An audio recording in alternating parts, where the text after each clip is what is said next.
Ukraine is a black hole that keeps sucking in our taxpayers' money to no avail. Not only can Russia never be defeated, but this money is being stolen to pay for Zelensky's will. It is a familiar story, isn't it? Especially on Twitter, where Russian bots have been running wild with excitement and political instability as the elections in the United States come up.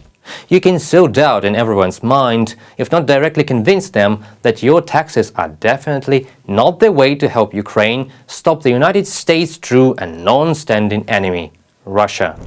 The Kremlin's disinformation campaigns are notable for their exceptional consistency and planning, but this also helps us to identify them, when seemingly spontaneous and unrelated messages and narratives turn out to be a part of a single sponsored plan. What is needed for a successful fake news campaign? You need to create several fake covers of well-known magazines. Fake a video.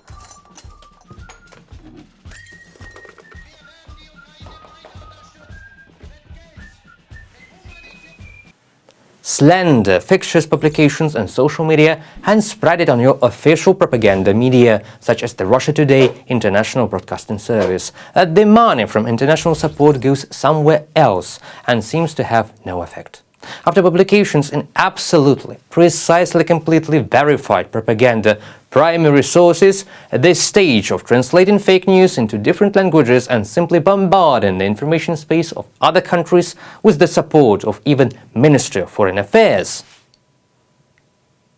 It doesn't have to be the leading media in Europe and the Americas. The main thing is to overwhelm them with quantity, and then something will definitely reach the BBC or New York Times, for example, and find its end audience. Then there is massive spread of bots publications in allegedly Western media on social media platforms. Bots feel especially good on Twitter, or let's call it X, after the ambiguous billionaire Elon Musk took over the company.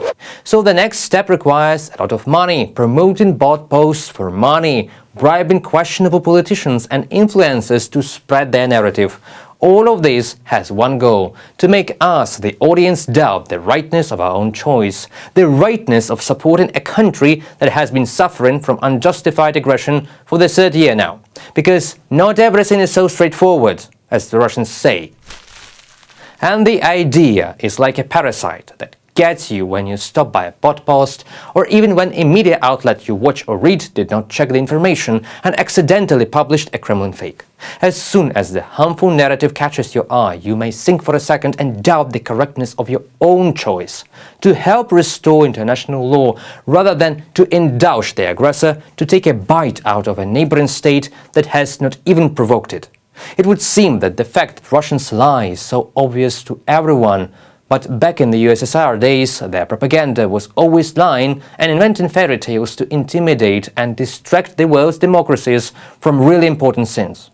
But what do we see now? The draft law on military assistance to Ukraine has been waiting approval since October last year, and we have it only right now. During this time, the Ukrainian air defense system has been exhausted by constant nightly missile and drone attacks. And the artillery has such a severe lack of shells that Russians outnumber them 10 to 1. Avdiivka, Bakhmut and many other strongholds have been lost. But the worst thing is that thousands and thousands of priceless lives of Ukrainian defenders and civilians have been lost, who have nothing to answer the Russian military machine yet. So it would seem that these fake news and social media posts are nothing, right? But the facts tell a very different story.